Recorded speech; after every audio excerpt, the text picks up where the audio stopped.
The old woman lay curled on the cold hospital floor, her thin fingers trembling as they clutched the edge of a torn blanket someone had thrown at her like trash. Her lips were dry.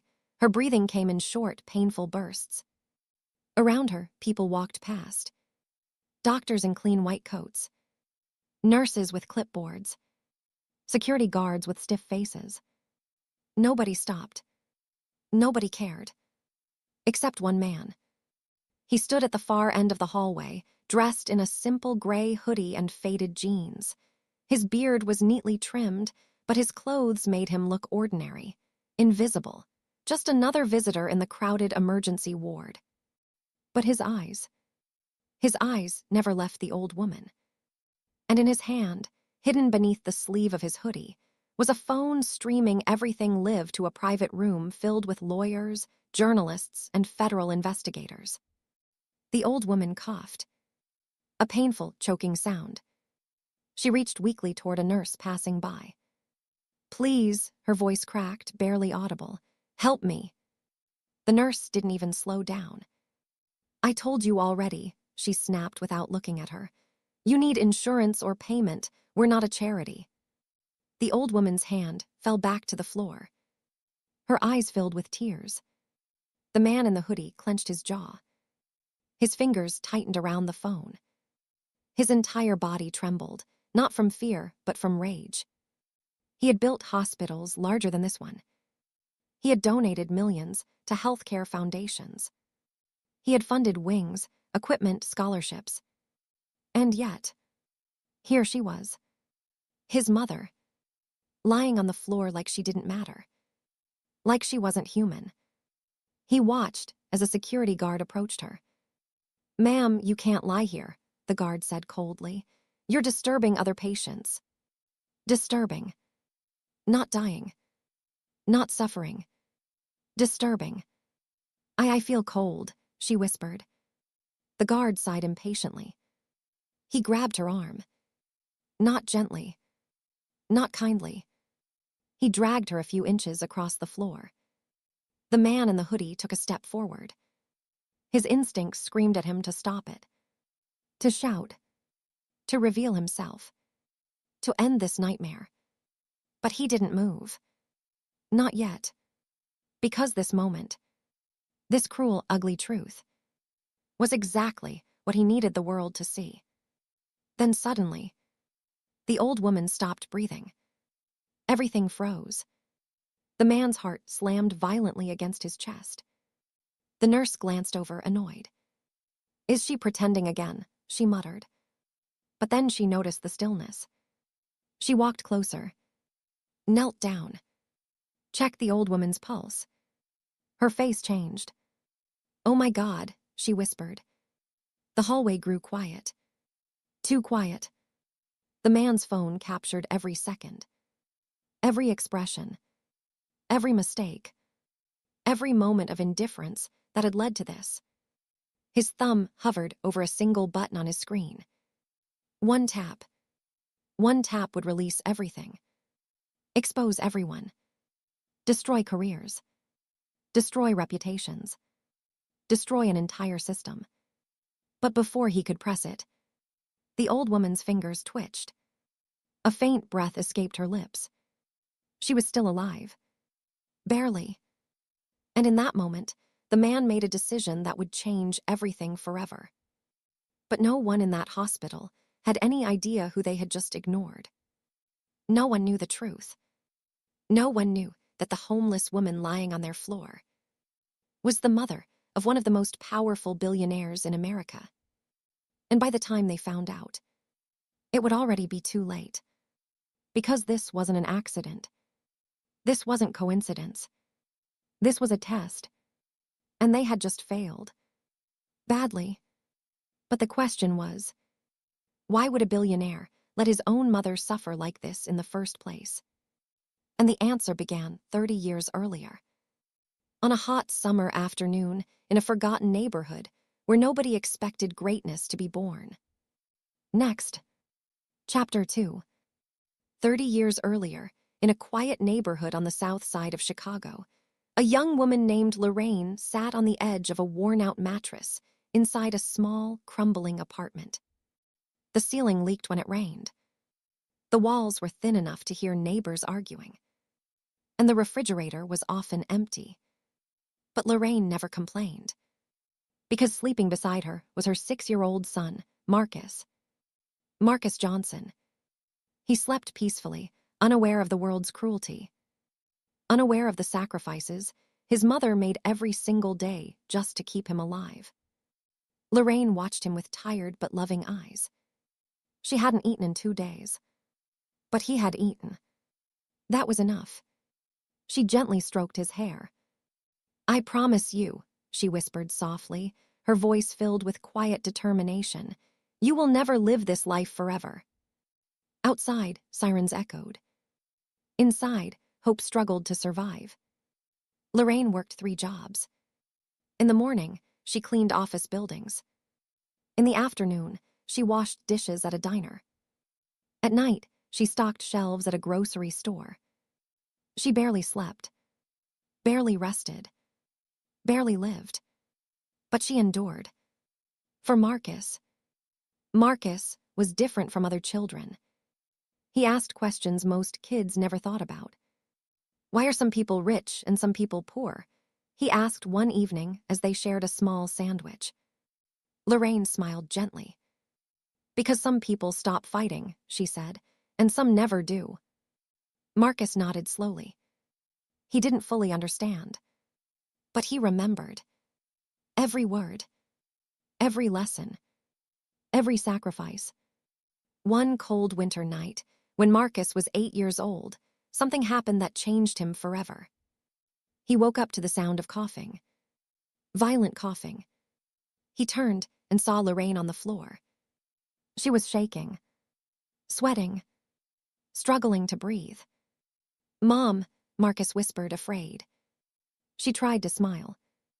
"I'm okay, baby." But she was. Marcus ran outside in his socks, his feet freezing against the snow-covered sidewalk. He knocked on neighbors' doors. Nobody opened. Nobody helped. Finally, an old man called an ambulance. Marcus rode beside Lorraine, holding her hand as machines beeped around her. At the hospital, they waited. And waited. And waited. Hours passed. Doctors walked by. Nurses ignored them. Lorraine didn't have insurance. She didn't have money. So she didn't matter. Marcus watched his mother suffer. Helpless. Invisible. Small. That night, something broke inside him. Not weakness. Not fear. But innocence. He realized the truth. The world didn't care about people like them. Unless they forced it to. Lorraine survived. Barely. But Marcus never forgot the way they were treated. Never forgot the looks. The coldness. The indifference. From that day forward, Marcus made himself a promise. He would never be powerless again. Years passed. Marcus grew. He studied harder than anyone else. While other kids played, he learned. While others slept, he worked. He read books about business, about technology, about money. He wasn't driven by greed. He was driven by memory, by pain, by love, by Lorraine. One evening, when Marcus was 16, Lorraine came home exhausted. Her hands were cracked. Her back ached. Her body was breaking. Marcus noticed. "Mom," he said quietly, "one day I'm going to make enough money so you never have to work again." Lorraine laughed softly. Not because she didn't believe him, but because she didn't want him to carry that burden. "I don't need money," she said. "I just need you to be a good man." Marcus nodded. But deep down, he knew something she didn't. Being good wasn't enough. Not in a world like this. At 18, Marcus earned a scholarship to Stanford. Lorraine cried when he left. Not from sadness, but from pride. "You're going to change the world," she told him. Marcus hugged her tightly. "I'm going to change your world first," he whispered. College wasn't easy. He had no connections, no family wealth, no safety net. But he had something stronger. Purpose. He slept 4 hours a night. He built software. He failed. He tried again. He failed again. But he never quit. At 22, Marcus created a small healthcare software company from his dorm room. Nobody believed in it. Except him. Except Lorraine. She called him every night. You can do it, she reminded him. And he did. Slowly at first. Then suddenly, everything changed. Investors called. Companies partnered. Money came. More money than he had ever imagined. By 30, Marcus Johnson was worth billions. Billions. The boy who once ran barefoot in the snow begging for help had become one of the most powerful men in America. But success didn't change his heart. He bought Lorraine a beautiful home. A peaceful home. Safe. Warm. He hired nurses to care for her. He made sure she never struggled again. He kept his promise. Or so he thought. Because what Marcus didn't know was that Lorraine had been hiding something from him.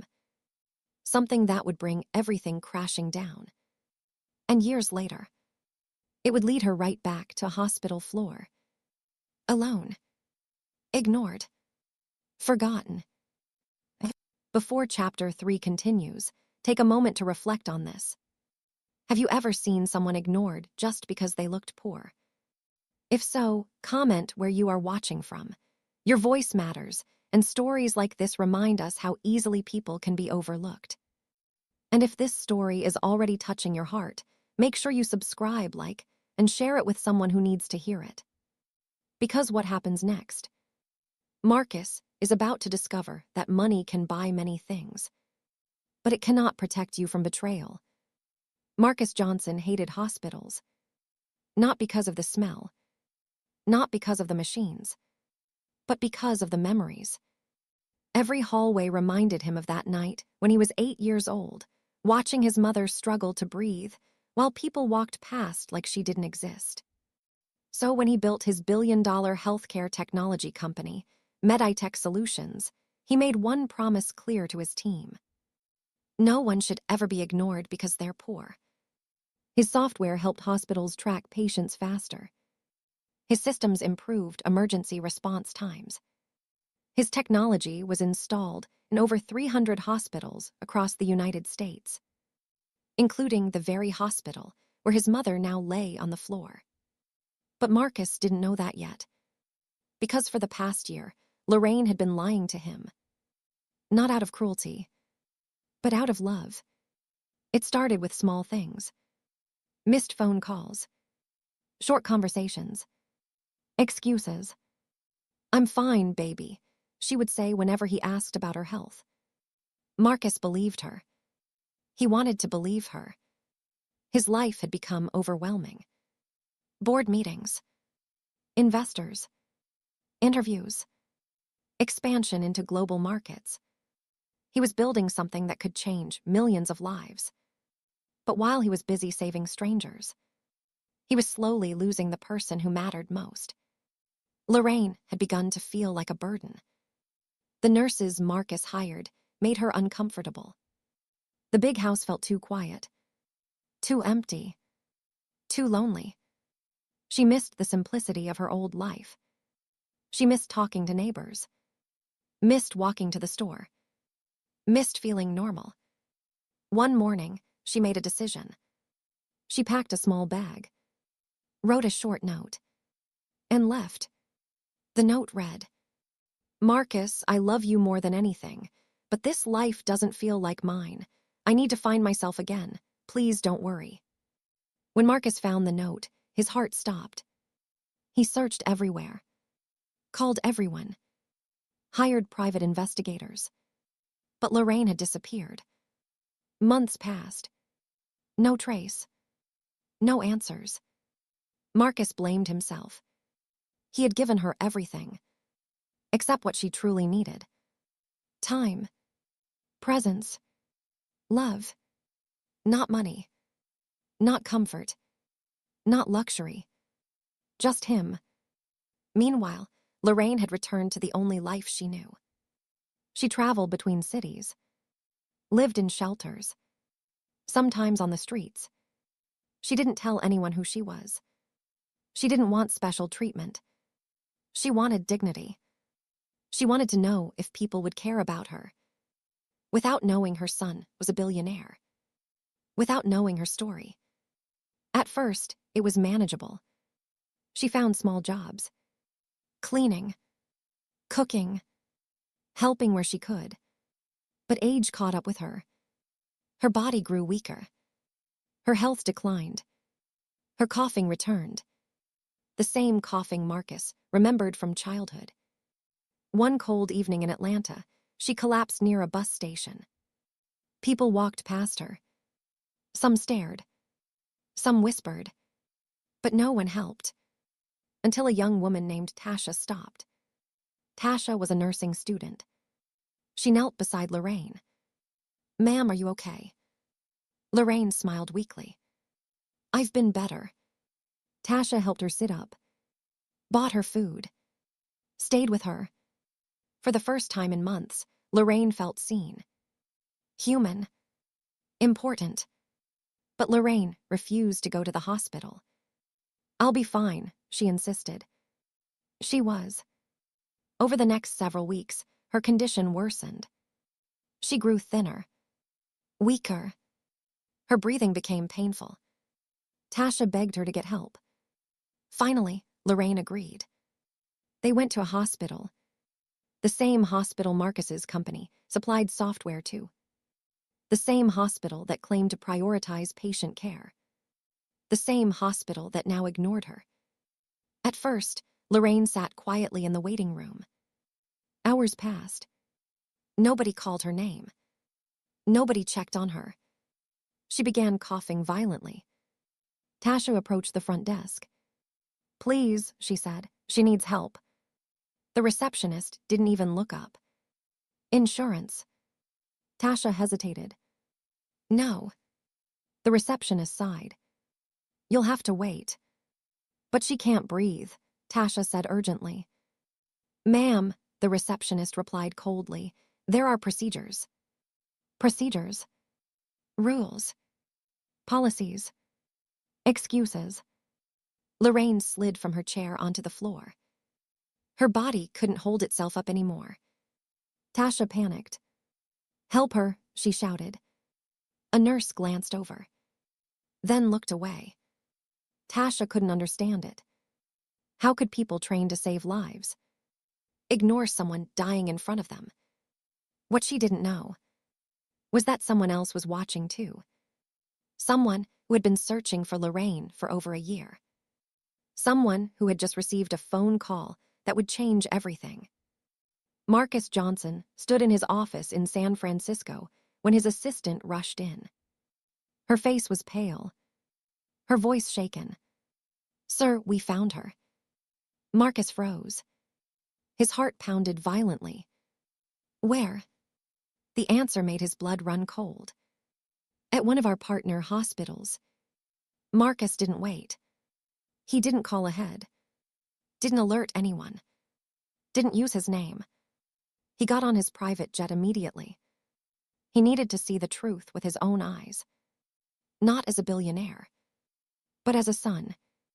When he arrived, he didn't go in through the executive entrance. He didn't announce himself. He wore simple clothes. A hoodie. Jeans. He walked through the front doors quietly. Invisible. And then he saw her. His mother. On the floor. Alone. Ignored. Forgotten. And in that moment, Marcus realized something horrifying. This wasn't just happening to her. This was happening to thousands of people every day. And his technology, his hospitals, his system, had done nothing to stop it. But Marcus didn't step forward. Not yet. Instead, He pulled out his phone and began recording, because the truth needed witnesses, and what he was about to uncover would expose a darkness far deeper than anyone imagined. Marcus stood frozen in the hospital hallway, his heart breaking with every second he watched his mother struggle on the cold floor. She looked smaller than he remembered. Fragile. Her once strong hands, the same hands that worked 3 jobs to raise him, now trembled weakly against the tile.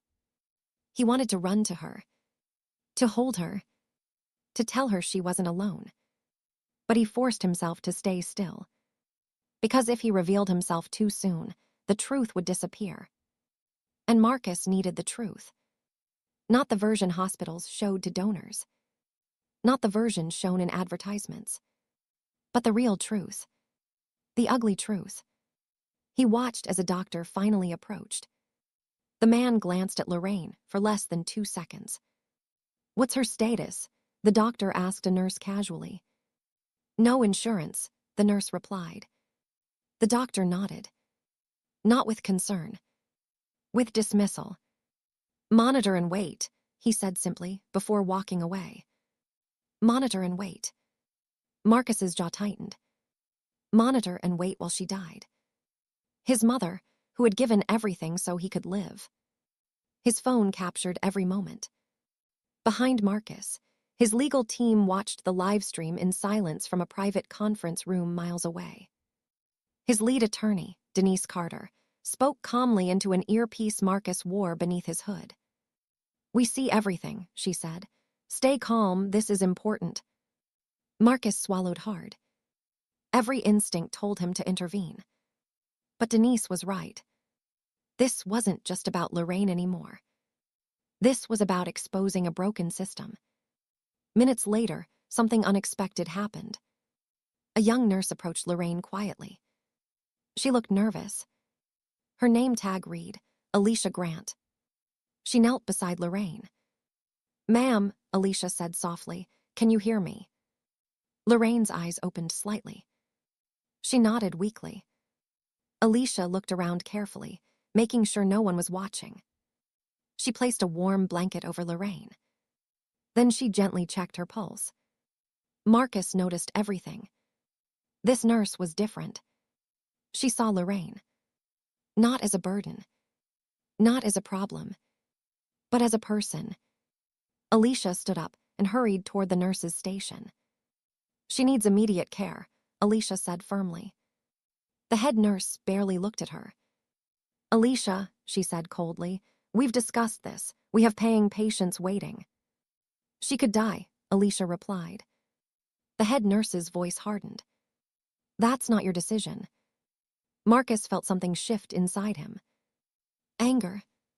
Not loud. Not explosive. But controlled. Dangerous. Alicia hesitated. She looked back at Lorraine. Then back at the head nurse.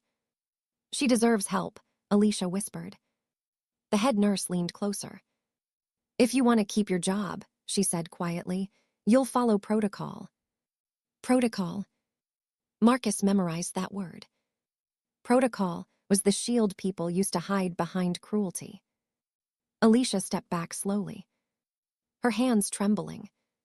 But Marcus saw the tears in her eyes. She cared. And that mattered. Suddenly, Marcus's phone buzzed. Denise's voice returned. "Marcus," she said carefully, "we've confirmed something." Marcus's heart pounded. "What?" Denise hesitated. "This hospital has received over $50 million in donations over the past decade." Marcus frowned. "That's normal." Denise continued. "30 million of that came from you." Marcus froze. The hallway around him felt smaller. Colder. This hospital existed partly because of him. His money. His belief. His trust. And yet, they let his mother die on their floor. But Denise wasn't finished. "There's more," she said. Marcus listened carefully. "This hospital recently denied emergency care to 27 uninsured patients in the past 6 months alone. 27. 27 people treated like they didn't matter. Marcus's hands clenched into fists. How many died? He asked quietly. Denise's silence was the answer. Marcus closed his eyes briefly. This wasn't negligence. This was a pattern. A system. A choice. Just then, a loud voice broke the tension. Clear the hallway. 2 paramedics rushed in with a wealthy patient on a stretcher. The man wore an expensive suit. His wrist gleamed with a gold watch. Doctors ran toward him immediately.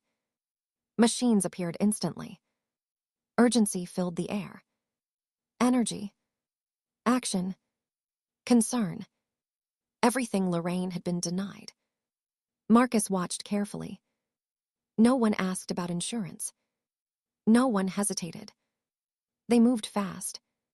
Because money moved them.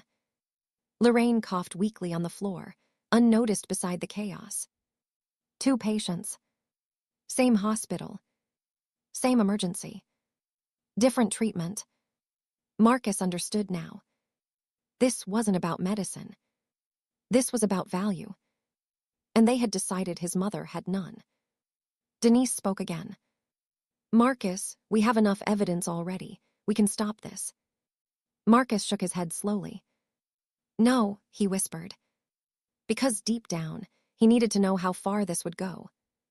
How cruel they would be. How broken the system truly was. And then, the security guard returned. The same guard who had dragged Lorraine earlier. He approached Alicia. Move her, he said. Alicia hesitated. Where? The guard shrugged. Outside. Marcus's blood ran cold. Outside. She could die in minutes. Alicia's face filled with fear. We can't do that, she said. The guard didn't argue. He simply bent down and grabbed Lorraine's arm again. Lorraine cried out softly in pain. Marcus stepped forward instinctively. But Denise's voice stopped him. Marcus, wait. Marcus's entire body trembled. Every second felt unbearable. The guard began dragging Lorraine toward the exit. Her body weak. Her eyes barely open. Her life slipping away. And still, no one stopped him. No one cared. Except Marcus. Except Alicia. Except the truth. And in that moment, Marcus realized something terrifying. This wasn't just about exposing the hospital anymore. This was about deciding how far he was willing to go. Because the next decision he made would either save his mother or destroy everyone responsible. The security guard's boots squeaked loudly against the polished hospital floor as he dragged Lorraine closer to the exit. Her frail body slid helplessly. Her breathing was shallow. Each breath sounded like it could be her last. Marcus's vision blurred. His mind screamed at him to stop this. To shout. To save her. But his feet remained frozen. Not because he didn't care, but because he understood something now that hurt more than anything else. If he stopped this moment, they would help her. But tomorrow, they would ignore someone else. And the next day, someone else would suffer. This wasn't about one victim. This was about ending a cycle. Alicia stepped forward suddenly. Stop, she said, her voice shaking but firm. The guard paused, annoyed. That's enough, Alicia continued. She's not trash. The guard frowned. You want to lose your job too? Alicia didn't answer. She simply stood there, between Lorraine and the door. Marcus watched carefully. One young nurse, standing against an entire system. It reminded him of Lorraine. Strong, even when she was weak. The guard sighed. Move. Alicia didn't move. Seconds passed. Heavy. Tense. Then the head nurse appeared. What's going on here? She asked sharply. The guard gestured toward Lorraine. She won't move. The head nurse looked at Alicia with cold disappointment. Alicia, she said, step aside. Alicia hesitated. Her eyes filled with conflict. Fear. Courage. Humanity. She needs help, Alicia whispered again. The head nurse's expression hardened. You're suspended, she said flatly. The words hit like a gunshot. Alicia froze. Her career. Her future. Gone. For caring. Marcus's hands trembled. He memorized her name. Alicia Grant. She mattered now. More than she knew. Alicia stepped aside slowly. Not because she agreed, but because she had no power. The guard resumed dragging Lorraine. Closer. Closer to the exit. Marcus couldn't breathe. This was his breaking point. His mother's head bumped lightly against the floor. Her eyes fluttered. And suddenly, she whispered something, so faint that only Marcus heard it. Marcus. He froze. His heart shattered instantly. She knew. Somehow, she knew he was there. Even in her weakest state. A mother always knows. Marcus stepped forward unconsciously. But before he could speak, a loud voice echoed behind him. Stop. Everyone turned. It was Tasha, the nursing student who had brought Lorraine to the hospital. She ran toward them. You can't do this, she shouted. The head nurse rolled her eyes. And who are you? I brought her here, Tasha said. She needs care. The head nurse crossed her arms. Does she have insurance? Tasha hesitated. No. Then she needs to leave. Tasha's face filled with disbelief. She's dying. The head nurse didn't respond. Because to her, Lorraine wasn't a patient. She was a problem. Marcus realized something painful in that moment. These people didn't see evil in themselves. They saw policy, rules, procedure. They believed they were right. That made it worse. Because cruelty without guilt never stops. Marcus's phone continued recording everything. Denise spoke quietly into his ear. Marcus, she said, we now have enough evidence to file criminal charges. Marcus swallowed. His eyes never left Lorraine. Still weak. Still suffering. Still his mother. Not yet, he whispered. Denise paused. Marcus. But Marcus had seen something else. Something important. This wasn't just about punishment. This was about exposure. He needed them to reveal their full truth. Without filters. Without masks. Without preparation. The guard finally reached the hospital doors. Cold air rushed inside. Lorraine's fragile body shivered violently. This could kill her. Marcus knew it. Alicia knew it. Tasha knew it. But the hospital didn't care. The guard pushed the door open wider. And in that exact moment, Lorraine stopped moving completely. Her arm fell limp. Her chest stopped rising. Silence. The guard froze. Tasha gasped. Alicia covered her mouth in horror. Marcus felt his entire world collapse. Not again. Not like this. Not after everything. The guard panicked. I didn't touch her, he said quickly. The head nurse rushed forward. She checked Lorraine's pulse. Her face drained of color. There's no pulse, she whispered. Time stopped. Marcus couldn't hear anything. Couldn't feel anything. Except one terrifying truth. He had waited too long. And now, his mother might be dead. The hallway fell into chaos. Nurses whispered urgently. The guard stepped back nervously. Tasha cried openly. Alicia stood frozen in shock. And Marcus. Marcus stepped forward slowly. No more hiding. No more waiting. No more observing. But just before he could reach her, a doctor shouted from behind. "Wait." Everyone turned. The doctor knelt beside Lorraine quickly. He checked her neck carefully. His expression changed. "There's still a pulse," he said urgently. Relief crashed over Marcus like a wave. "She's alive, but barely. We need to act now." The doctor looked up at the staff. "Get a stretcher."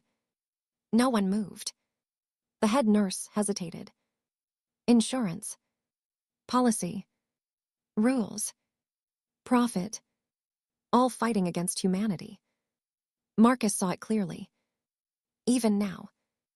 Even now. They were deciding if she was worth saving. And in that moment, Marcus realized something horrifying. If he didn't act now, they might let her die. Not because they couldn't save her, but because they chose not to. And Marcus was done watching. Completely done. Marcus didn't wait another second. He tore off his hoodie and rushed forward, revealing himself fully for the first time. The room fell silent. No one expected him to be here. Not like this. Not dressed like an ordinary man, standing over his mother as if the entire world had just shrunk to this hallway. "Step aside," he said firmly, his voice steady despite the storm raging inside him. "Now." The head nurse froze, recognizing the man for the first time. Marcus Johnson, the billionaire who funded their hospital, whose donations had built this place, stood before them. Their faces went from indifference to panic in an instant. "This is my mother," Marcus continued, keeping his eyes locked on every staff member in the room. "And if she dies here because of your negligence, I will make sure everyone knows what happened." Alicia and Tasha moved quickly, lifting Lorraine onto a stretcher. Marcus followed, refusing to let anyone get between him and his mother. The head nurse stammered, calling for the emergency team, but Marcus ignored her. He didn't need excuses. He needed action. As the team wheeled Lorraine away, Marcus's mind raced. This wasn't just about saving her life. It was about exposing the truth, about making a statement that the world couldn't ignore. In the emergency room, doctors finally attended to Lorraine properly. Machines beeped, monitors tracked her vitals, and oxygen filled the room. Marcus watched closely, noting every delay, every hesitation that had happened earlier. He recorded everything, every flaw in the system, every violation of human decency. Hours passed. Lorraine's condition stabilized, but she was still unconscious. Marcus sat beside her bed, holding her hand lightly. His fingers traced the lines of her weathered skin, remembering the sacrifices she had made for him. He swallowed back the emotions threatening to break through. Then the nurse who had finally helped, Alicia, approached him quietly. "Mr. Johnson," she said softly, "you could have saved her sooner. Why wait?" Marcus looked at her. "Because the world needs to see the truth. If I saved her quietly, nothing would change. People would keep dying like this, and nobody would be held accountable." Alicia's eyes widened. "And what will you do now?" Marcus didn't answer immediately. He stared at Lorraine, remembering the little boy who had run through the snow, begging for help, and the young man who had fought tooth and nail to rise above the odds. He thought about all the hospitals, all the people denied care, all the lives lost because of money, policy, and indifference. "I'm going to make sure this never happens again," he said finally. "Not just here, everywhere." Outside, the news cameras had already picked up on the commotion.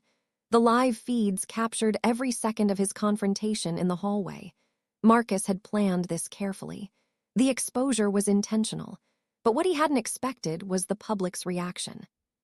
People were outraged. Outraged that a billionaire had to intervene to save a dying woman. Outraged that hospitals could ignore the vulnerable so easily. Outraged that humanity could be so easily overridden by profit. Social media exploded. The story went viral. Questions flooded in. How could this happen? How could someone be ignored while billionaires funded the hospitals that failed them? Marcus watched the chaos unfold, but focused on the one thing that mattered, his mother. Lorraine's chest rose and fell steadily now, a small but powerful victory. Then, just as he allowed himself a moment of relief, Lorraine's eyes fluttered open. She looked up at him, confused but alive. "Marcus," she whispered, her voice fragile. You came." He squeezed her hand. "Always, Mom, always." But the moment of tenderness didn't last. A text message buzzed on his phone. It was from Denise. Marcus read it and froze. "Marcus, there's something you need to see. It's bigger than the hospital, way bigger." His heart raced. What could be worse than this? He had already seen the indifference of a system meant to save lives.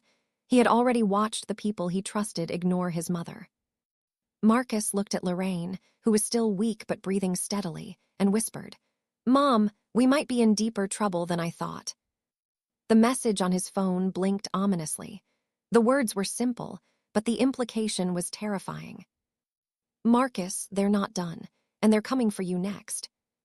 Marcus's eyes widened. Someone was watching him. Someone had been waiting. And the danger was far from over. If you were in Marcus's place, would you confront the people responsible directly, or find another way to protect your mother and expose the truth? Comment your thoughts below. And if you haven't already, subscribe and share this story, because what happens next will shock you. The fight is just beginning. Marcus couldn't ignore the warning. His phone sat in his hand, buzzing again and again, each vibration a jolt of tension he couldn't shake. Denise's words echoed in his mind. "They're not done, and they're coming for you next." He looked at his mother. Lorraine's eyes were closed again, fragile and pale but breathing steadily. For now, she was safe. But Marcus knew safety was temporary. In a system this broken, no one was truly safe, not even a billionaire. He stood up and left the hospital room, walking down the fluorescent-lit hallways alone. He needed answers. Someone was orchestrating something behind the scenes, and it wasn't just negligence.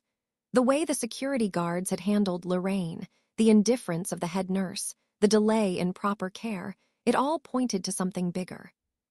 His assistant, Terrence, met him outside the emergency exit, face pale. "Marcus, you need to see this," he said, handing him a tablet. Marcus swiped through a series of encrypted emails, internal hospital memos, and recordings that Terrence had pulled. His eyes widened as he read. It wasn't just this one hospital. A network of partner hospitals had been systematically denying care to uninsured patients for months, possibly years. And worse, these decisions weren't being made at random. There were instructions, explicit memos, and even financial incentives to prioritize paying patients over anyone else. Marcus's jaw clenched. "This is criminal," he muttered. Terrence nodded. "And someone's covering it all up. Even with the cameras in the ER, people were making sure the footage was clean until you showed up." Marcus ran a hand through his hair. "So, they've been hiding deaths. Real people, people like Mom." Terrence hesitated. "There's more. We traced some of the memos back to the hospital board. They're connected to a larger healthcare lobbying group. Powerful people, Marcus. People who won't stop just because they've been exposed once." Marcus felt the weight of it all. For 30 years, he had thought money could protect, could change, could fix. But now he realized money alone wasn't enough. This was power, real power, and it had been weaponized against the most vulnerable. He turned and looked back at the hospital. Beyond the glass doors, paramedics carried another stretcher. People moved past without noticing. The same cycle repeated itself every single day. Marcus made a decision. He couldn't just react. He had to strike strategically. He returned to Lorraine's room and sat beside her, holding her hand. "Mom," he whispered, "you gave me life, but now it's my turn to protect you and everyone like you." Lorraine's eyes fluttered open again, slightly clearer this time. "Marcus, what's happening?" she asked weakly. He smiled, though it was tinged with worry. "Mom, you're going to be okay. But there are people who have been playing with lives, people who don't care who gets hurt, and I intend to stop them." Lorraine's brow furrowed. "Stop them how?" Marcus's eyes darkened with determination. "By showing the world. Every mistake, every injustice, every life they've ignored."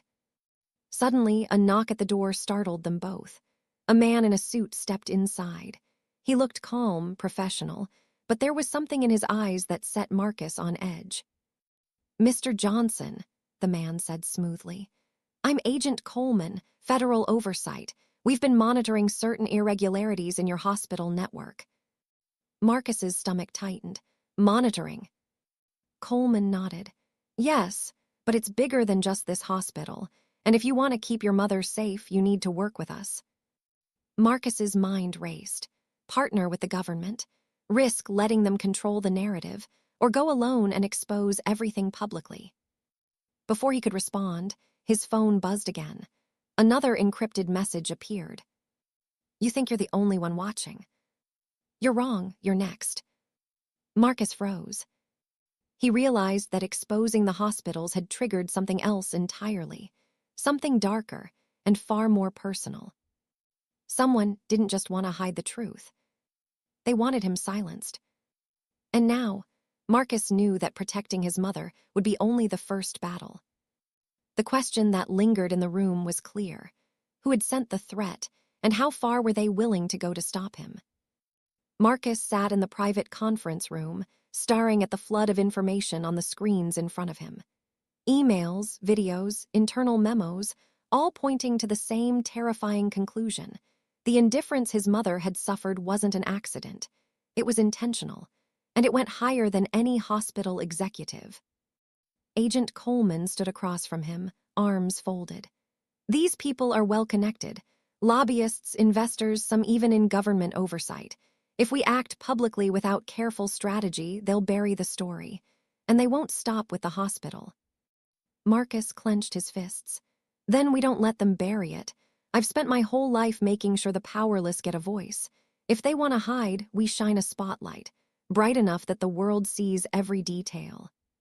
Coleman nodded slowly. "That's risky. They'll fight back hard." "I'm ready," Marcus said quietly.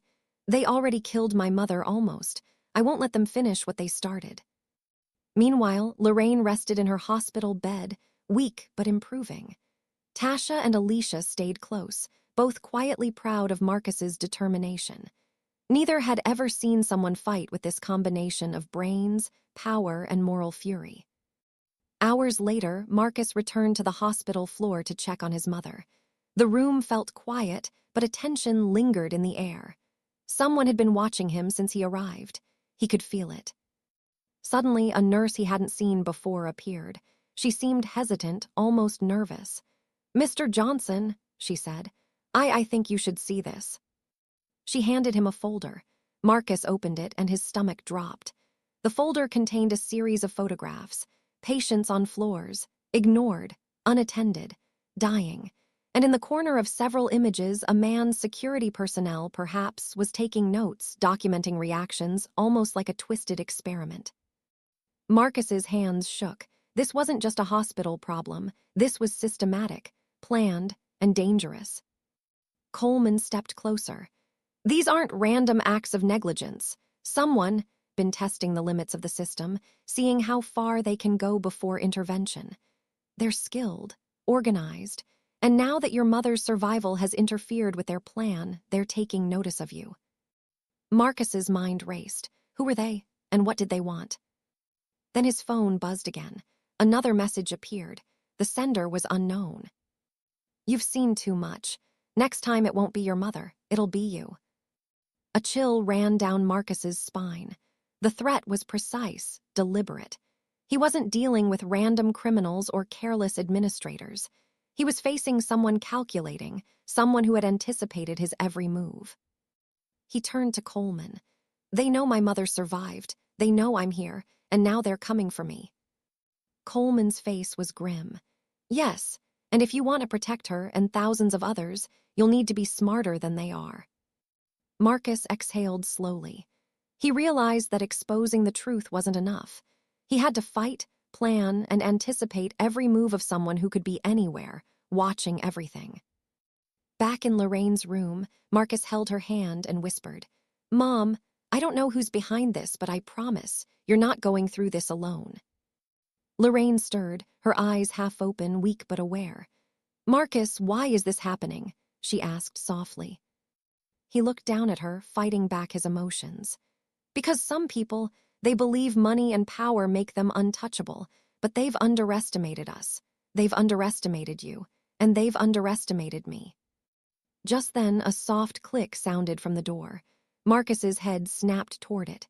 The door hadn't been touched, yet the sound was unmistakable. A shadow moved across the hallway, a figure, watching, waiting. And for the first time, Marcus understood the full scope of the danger. This wasn't just about hospitals anymore. This was personal. Someone powerful, someone ruthless, someone who had no intention of letting him or his mother live in peace. And they were closer than he could ever imagine. Marcus couldn't ignore it any longer. The shadow in the hallway, the anonymous threats, the systematic cruelty, it all led to one truth: he was being targeted. And not just for his money or his power. This was personal. He rose from Lorraine, bedside, his mind racing. Every step he took was calculated, every movement intentional. He wasn't going to run, not now, not ever. Outside the hospital room, the hallway was quiet, almost unnaturally so. Marcus scanned every corner, every doorway, every reflection in the glass panels. And then he saw it, a figure slipping down the stairs, careful, deliberate, like a predator stalking prey. Marcus's phone buzzed again. Denise's voice came through the earpiece, calm but urgent. "Marcus, we've traced the threats. They're part of a covert network controlling multiple hospitals. They've manipulated staffing, funding, and oversight to create what they call experimental triage. They pick who lives and who dies based on perceived value. Your mother, she disrupted their experiment." Marcus's jaw tightened. "And now they're coming for me." "Yes," Denise replied. "But we can trap them. We can expose every part of it, but you'll need to act carefully. One wrong move and they'll disappear, and they won't hesitate to harm you." Marcus nodded. "Then we don't wait, we finish this, tonight." He returned to Lorraine's side, brushing back her thinning hair. "Mom, it's going to be okay. You've survived everything. Now we're taking them down." Lorraine gave him a faint smile, too weak to speak. But he didn't need words. Her trust, her strength had carried him all these years, and now it was his turn to carry her. Marcus stepped into the hallway, phone in hand, recording everything. The figure appeared again, closer now, moving with precision. Marcus followed silently, letting the shadow lead him toward the truth. Downstairs, in a dimly lit basement office beneath the hospital, he found them. A group of high-ranking administrators and lobbyists, faces tense, realizing too late that someone had been watching all along. Marcus stepped into the light. "Good evening," he said, voice calm but cutting through the room like a blade. "I think it's time we talked." The leader of the group, a man in a tailored suit named Dr. Harmon, froze. You're Marcus Johnson. What are you doing here?" Marcus raised the phone, showing the live feed. "Watching, listening, recording. Every unethical decision, every ignored patient, every cover-up, and it stops now." Dr. Harmon laughed nervously. "You have no proof." Marcus smiled coldly. "I have everything, and the world is watching." Alicia and Tasha appeared behind him, standing tall despite exhaustion. Marcus glanced back at them, gratitude in his eyes. Together, they had survived the indifference, the cruelty, the silence. Together, they would make this system accountable. Then, a phone rang from the table in front of Dr. Harmon. He answered hesitantly. The voice on the other end was mechanical, distorted. "Mr. Johnson," it said, "you've interfered with operations beyond your comprehension. You don't know what you've started." Marcus's eyes narrowed. "I know enough to stop you." The call ended. Silence followed, thick and heavy. Everyone in the room felt it, the weight of exposure, the inevitability of justice. Marcus turned to Dr. Harmon. "You had a choice. You could have treated my mother like a human being. You didn't. Now the world will see exactly what you've done." Dr. Harmon's face paled. We were following orders." Marcus shook his head. "Orders don't erase morality, and morality is something you've long forgotten." With a swipe of his finger, Marcus uploaded every file, every video, every piece of evidence to the press, government agencies, and social media. Within minutes, the story went viral. Millions of people saw the reality of what had been hidden for years. Lorraine, still weak but aware, opened her eyes and whispered, "Marcus, you did it." He held her hand tightly. "We did it, Mom. You survived, and now nobody else has to suffer like this, not because of them." The room erupted into panic. Administrators scrambled, realizing the full scope of exposure. Agents arrived, securing the building. The shadowy network that had operated in silence for years was now public. Marcus stood over his mother, watching as justice began to unfold. But deep down, he knew this wasn't the end. There would always be people who valued money over life, systems that could be corrupted, and threats waiting in the shadows. Yet, for the first time in decades, Marcus felt a sense of triumph. Not because of money, not because of power, but because he had finally protected the person who had given him everything and had taken a stand when the world refused to. Lorraine squeezed his hand weakly, a smile forming despite the pain. "You made a promise, and you kept it," she said. Marcus nodded, tears in his eyes. "Always, Mom, always." Outside, the world watched in awe and outrage. The story of the billionaire and the homeless mother had exposed a system built on indifference and greed. People shared, debated, and demanded change. And while Marcus knew the fight wasn't over, one thing was certain. He had rewritten the rules, proving that even the most entrenched power could be challenged when love, justice, and courage were on the line. The shadow of the past would always linger, but Marcus and Lorraine had survived it together. And this time, no one could ignore them. What would you do if your loved one's life exposed the deepest corruption in a system? Comment below and let us know. If this story inspired you, don't forget to like, subscribe, and share it, because courage and justice are stories the world needs to hear.